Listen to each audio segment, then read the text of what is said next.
Shalom saudara-saudari dalam Kristus Yesus. Kita bersyukur kepada Tuhan karena kita dapat mendengar perkongsian daripada EDYC Faith Line, yaitu program yang dianjurkan oleh pihak EDYC. Saya berharap perkongsian yang akan saya sampaikan dapat memberi manfaat kepada saudara dan saudari dalam kita meneguhkan iman di dalam Yesus Kristus. Soalan populer pada kali ini ialah, bolehkah kita bercinta dengan orang yang tidak seiman dengan kita? Sebelum itu, saya ingin mengucapkan jutaan terima kasih kepada pihak EDYC atas peluang yang diberikan kepada saya untuk berkongsi dan mengupas persoalan yang telah saya nyatakan tadi.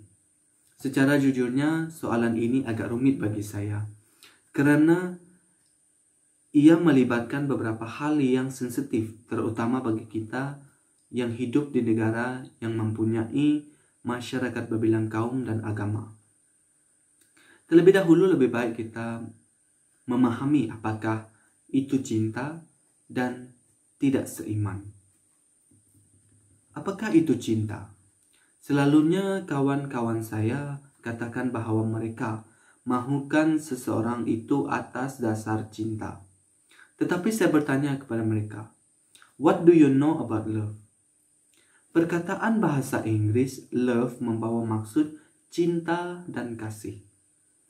Umumnya cinta secara istilah ialah rasa sayang yang muncul dari lubuk hati seseorang yang amat dalam untuk rela berkorban tanpa mengharapkan balasan apapun dan dari sesiapapun.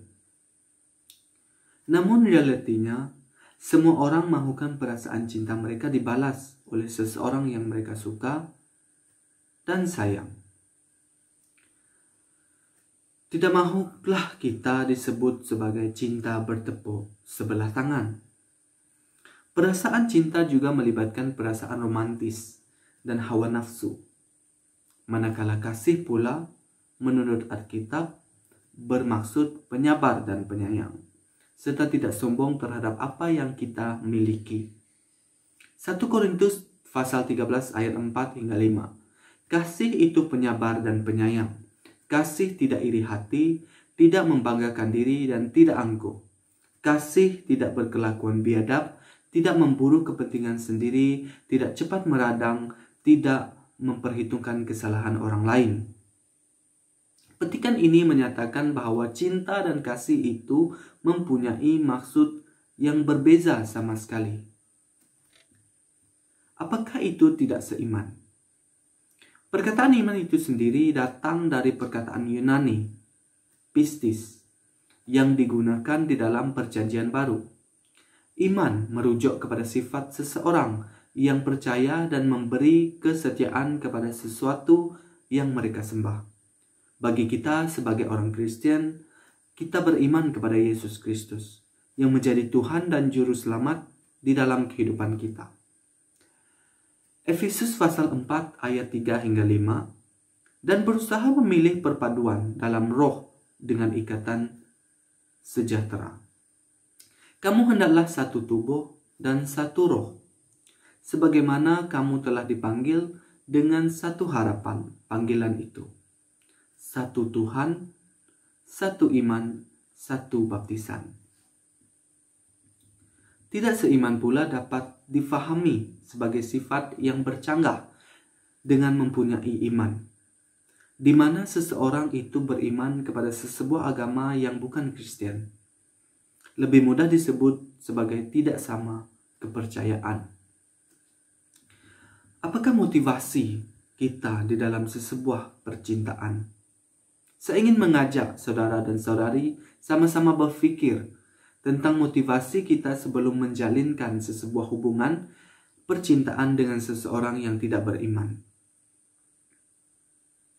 Ada orang memilih rupa paras sebagai motivasi untuk mereka menyukai seseorang itu. Sebagai contoh, seorang lelaki yang berusaha untuk mendapatkan pasangan yang cantik, dan seseorang perempuan ingin memiliki teman lelaki yang tampan. Malah kedua-duanya menginginkan bentuk tubuh pasangan yang menarik. Ada orang memilih seseorang pasangan itu karena kebaikan yang telah dilakukan. Oleh karena keikhlasan hati seseorang yang mampu menarik perhatian. Namun, hal ini dapat menjadi negatif apabila seseorang mempunyai sifat dan niat tersirat yang menyebabkan kita terhutang budi. Sebagaimana cikgu tingkatan 6 saya katakan dahulu, karena budi terjual bodi. Namun begitu, semua perkara ini bersifat sementara sahaja. Terdapat juga orang yang memilih untuk melakukan kehendak Tuhan. Oleh itu, dia mencari seseorang yang mampu dan sanggup bersama-sama dalam perjalanan kehidupannya dengan Tuhan. Dari sudut yang berbeza, ada orang yang bercinta walaupun seiman, namun tidak mempunyai satu visi dan tujuan yang sama. Hal ini yang menjadikan sebuah hubungan itu rosak. Bagi saya, sekiranya percintaan itu hanya untuk main-main atau coba-coba sahaja, lebih baik tidak perlu bercinta, karena ia akan membawa satu perkara yang buruk kepada masa depan kita, terutama kita sebagai golongan muda. Hal ini membawa kepada suatu komitmen dalam sebuah hubungan yang sihat dan matang. Oleh itu, dalam kita ingin menjalinkan hubungan percintaan dengan orang yang tidak seiman, antara seorang daripada pasangan itu, lelaki atau perempuan, harus mengkhianati agama yang dianuti selama ini untuk mewujudkan keserasian di dalam sesebuah percintaan. Apakah yang Alkitab katakan mengenai perkara ini? 2 Korintus pasal 6 ayat 14 hingga 15 berkata, "Janganlah berpasangan dengan orang yang tidak beriman. Pasangan begitu tidak sepadan. Karena adakah persamaan antara yang benar dan yang derhaka? Dapatkah terang bersatu dengan gelap? Adakah mufakat antara Kristus dengan Belial? Adakah kesamaan antara orang yang beriman dengan orang yang tidak beriman?" Alkitab jelas tentang perkara ini, saudara dan saudari, bahwa kita tidak digalakkan untuk bercinta dengan orang yang tidak beriman, karena ia melahirkan sesebuah pasangan yang tidak sepadan. Pertama sekali, mengapa kita menjadi orang percaya? Apakah tujuan kita menjadi orang percaya? Saya ingin saudara dan saudari meneliti perkara ini. Yesus Kristus memilih kita untuk menjadi pengikutnya, dan setiap kita mempunyai tujuan tertentu di dalam kehidupan kita. Pengorbanan Yesus di atas kayu salib bagi dosa kita akan menjadi sia-sia apabila kita bercinta dengan orang yang tidak beriman kepadanya. Tambahan lagi, apabila percintaan itu membawa kepada perkawinan.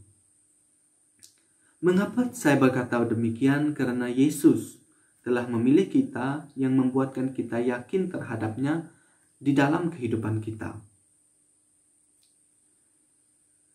Akhir sekali saya ingin ingatkan saudara dan saudari, cinta kita kepada Yang Maha Kuasa adalah segala-galanya yang menjadi titik tolak di dalam kehidupan kita, yaitu dengan mencintai Yesus Kristus dengan sepenuh hati dan jiwa kita. Semoga Tuhan memberkati saudara dan saudari.